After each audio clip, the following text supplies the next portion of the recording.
नमस्कार मित्रमंडळी, आज मी या ठिकाणचा व्हिडिओ बनवत असताना समोर जी बिल्डिंग दिसते ती प्रसाद भगवान कुलकर्णी यांची आहे आणि त्यांचं ते घर किंवा रेस्ट हाऊस गेस्ट हाऊस म्हटलं तरी चालेल।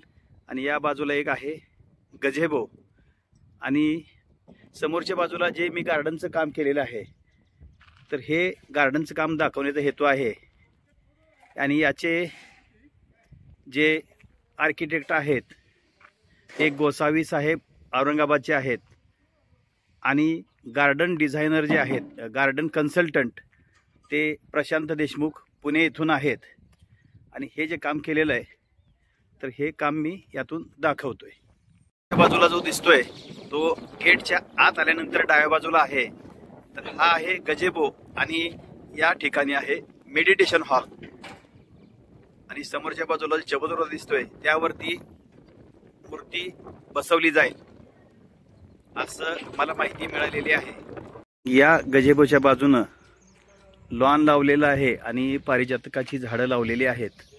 आणि गेट जी दिसते ते समोरच्या बाजूला आपल्याला अशी दिसते। मी गेट मधून आत आल्यानंतर अजून बरेचशा प्रकारची कामं चालू आहेत आणि या ठिकाणी आमची कॅम्पर उभी आहे। तर हा पूर्ण परिसर आपण यात गार्डनचा दाखवण्याचा प्रयत्न करतोय। त्या बाजूला जो परिसर आहे यामध्ये लॉन लावलेलं आहे आणि अशा प्रकारची वेगवेगळ्या प्रकारची झाडं लावलेली आहेत। बंगल्याच्या बाजूने वरच्या बाजूला समोर स्नो जो फ्लोरिबंडा गुलाब आहे तो लावलेला आहे आणि समोरच्या बाजूला दिसतोय तो काश्मीरी गुलाब आहे। आणि हा पूर्णपणे लॉनचा परिसर, त्याचबरोबर सभोवताली मोठी झाडं लावलेली आहेत। आणि इकडच्या बाजूला जो आहे तर तो आणखी एक गझेबो आहे।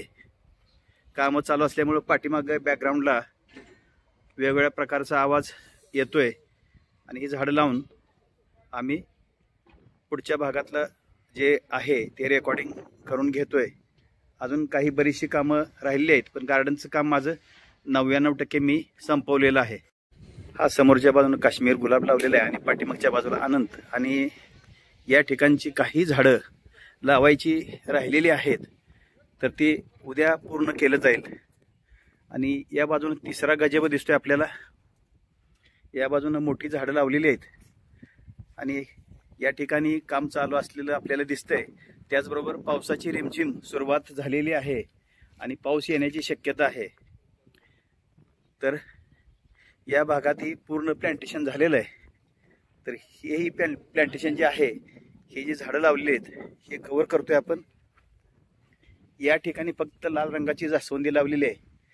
सगळ्याच झाडांची नावं आता सांगणं वेळेअभावी आणि पावसामुळं शक्य नाही, परंतु हे लॉन लावून फक्त 4-5 दिवस झालेलं आहे आणि लॉन हिरवळलेला आहे हे आपल्याला लक्षात येईल। समोरच्या बाजूने स्टॅच्यू टरफेटा हे फुलांचं झाड लावलेलं आहे। आणि परत एकदा मी या कामाचे जे आर्किटेक्ट आहेत मनीष गोसावी साहेब छत्रपती संभाजीनगर येथील आहेत आणि आमचे जे गार्डन कन्सल्टंट आहेत देशमुख, प्रशांत देशमुख पुणे येथून आहेत। आणि त्यांच्या डिझाईननुसार मी पूर्णपणे हे गार्डनचं काम केलेलं आहे। आणि समोरच्या बाजूला आहे हा स्विमिंग टँक आणि या बाजूला आपण सुपारी आणि रॅफिस पाम लावलेला आहे।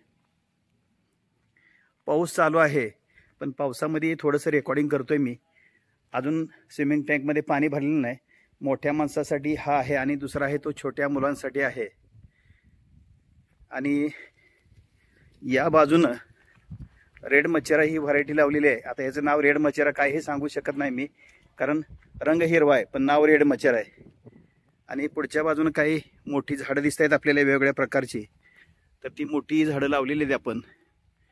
आणि अगदी शेवटचं जे काम आहे, या ठिकाणी शेवटच्या कामावर हात फिरवत असताना राहिलेलं थोडंसं काम आहे ते उद्या पूर्ण होईल। तर हे काम जे आहे ते अशा पद्धतीने चालू आहे। समोरच्या बाजूला लागवड चालू आहे आणि या पूर्ण परिसरातनं फिरून माझं जे रेकॉर्डिंगचं काम चालू आहे, समोरच्या बाजूला त्यांची जे समोरच्या बाजूला दिसणारी आहे ती SAP प्रायव्हेट लिमिटेड या कंपनीचं आपल्याला शेड इथून दिसतंय आणि या ठिकाणी प्रोडक्शन चालू आहे.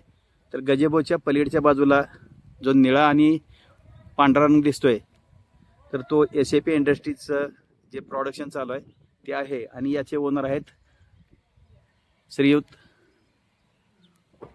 प्रसाद भगवान कुलकर्णी मंगळवेढा. आणि हे यांचं जे मंगळवेढ्यातील किंवा मंगळवेढा कागस्ट येथील तयार केलेलं जे घर आहे आणि त्याचबरोबर हे ॲज ए गेस्ट हाऊस रेस्ट हाऊस त्यांचं या ठिकाणी आतल्या बाजूला हॉल आहे, हाही मी पाहिलेलं आहे. आणि समोरच्या बाजूला जी लागवड केलेली आहे हे रेड मच्छराची मोठी रोपं आहेत. तर हे अशा परिस्थितीत जे आहे ते एकंदरीत जे काम आहे ते माझं जवळजवळ 15 दिवसापासून चालू होतं, ते काम मी आज पूर्ण केलेलं आहे. आणि ह्या कामाचा धावता आढावा या ठिकाणी घेतलेला आहे.